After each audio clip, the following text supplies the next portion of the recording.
seterusnya saya ingin menjemput Yang Berhormat Tuan Sim Chi Keong Bukit Mertajam.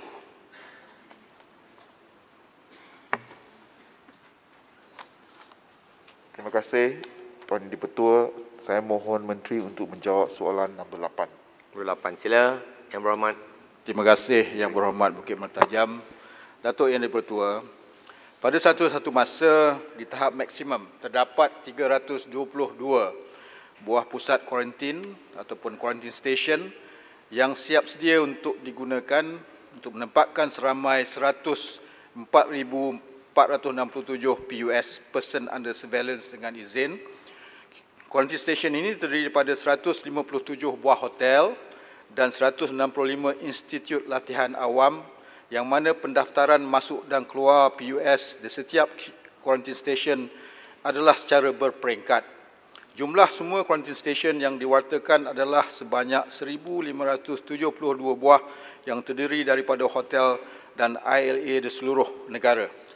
Sehingga 24 Julai 2020, kos penggunaan 322 buah quarantine station dan ILA adalah sebanyak 115.9 juta, iaitu 49.6 juta untuk quarantine station hotel dan selebihnya untuk institut latihan awam.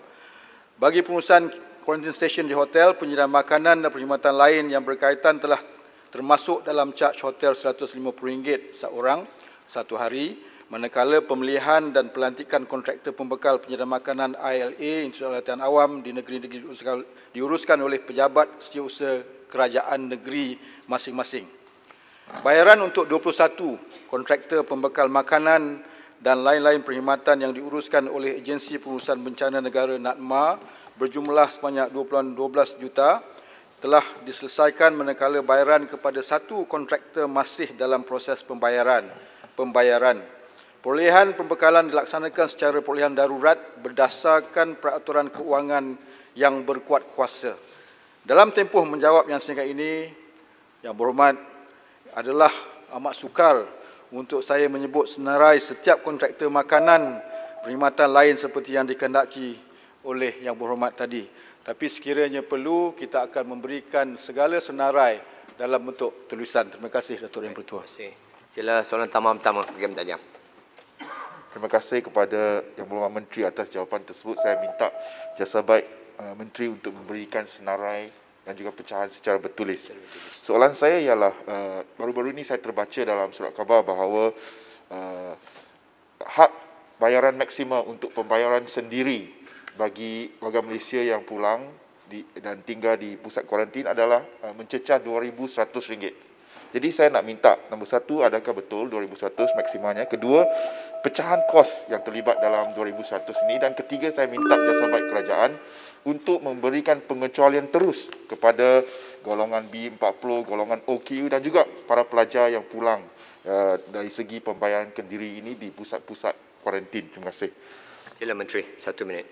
Terima kasih Yang Berhormat Bukit Mertajam, Datuk Yang Di-Pertua. Sebenarnya perbelanjaan untuk mengurus seseorang yang diletakkan di bawah quarantine station, di dalam quarantine station, kalau diletakkan di bawah Institut Latihan Awam, kita kena berbelanja sebanyak 4,700. Kalau kita letakkan di hotel-hotel yang kita wartakan sebagai quarantine station, perbelanjaannya 4,100. Jadi kalau kita lihat hari ini, apa yang dikatakan prihatin Kerajaan Perikatan Nasional, P40, pelajar-pelajar dan juga orang kurang upaya ditanggung oleh kerajaan. Yang lainnya, kita cuma contoh kalau dilihatkan di hotel-hotel, PUS ataupun orang yang wajib dikuarantinkan, kalau mereka datang dari luar negara, mereka kena diletakkan di hotel itu dengan membayar RM150. Ini adalah setengah daripada total perbelanjaan yang disebutkan yang ditanggung oleh kerajaan. Jadi kalau kita lihat hari ini, kita mahu mengekang segala bentuk perbelanjaan yang lebih besar. Saya sebutkan tadi, kita telah berbelanja begitu besar. Kita tidak mahu lagi memikul tanggungan yang begitu banyak, yang meningkat, dan kita pastikan cuma kita memberi keprihatinan kepada golongan B40, orang berupaya dan pelajar-pelajar yang tertentu. Kalau mereka ini contohnya ibu bapa sebagai pelajar-pelajar persendirian, yang mempunyai pendapatan yang tinggi. Ini Kementerian Luar Negara akan menyelaraskan maklumat-maklumat untuk memastikan kita memberi bantuan yang bersasar. Terima kasih.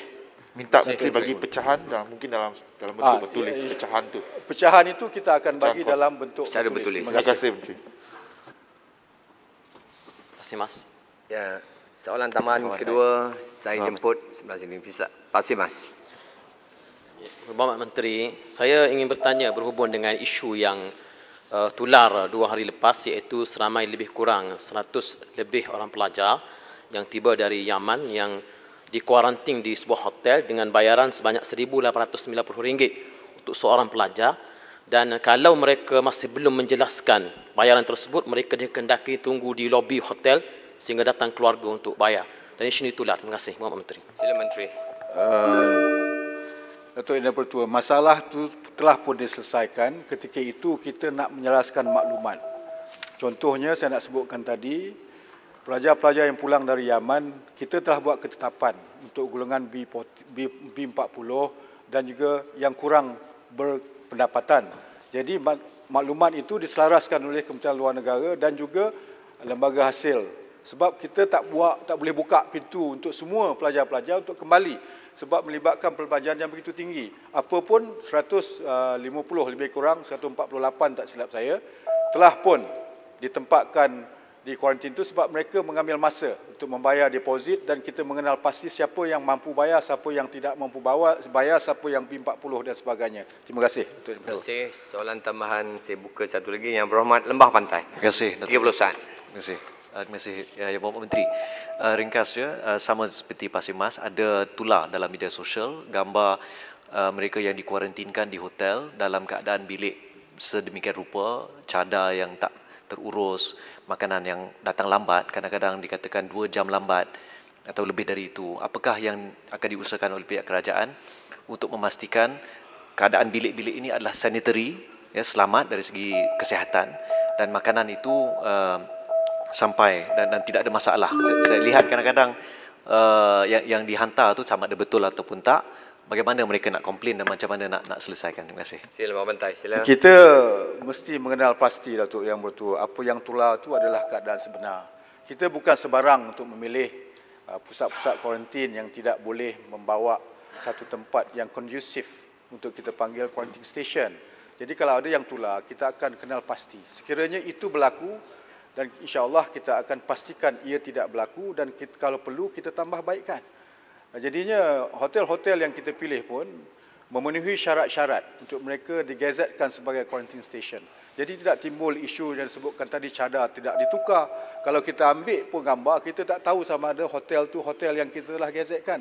Tapi apapun kita akan buat siasatan dan pasti kita akan perbetulkan untuk kesejahteraan mereka yang diberi ataupun diwajibkan untuk dikuarantin. Terima kasih. Terima kasih. Boleh minta netizen tag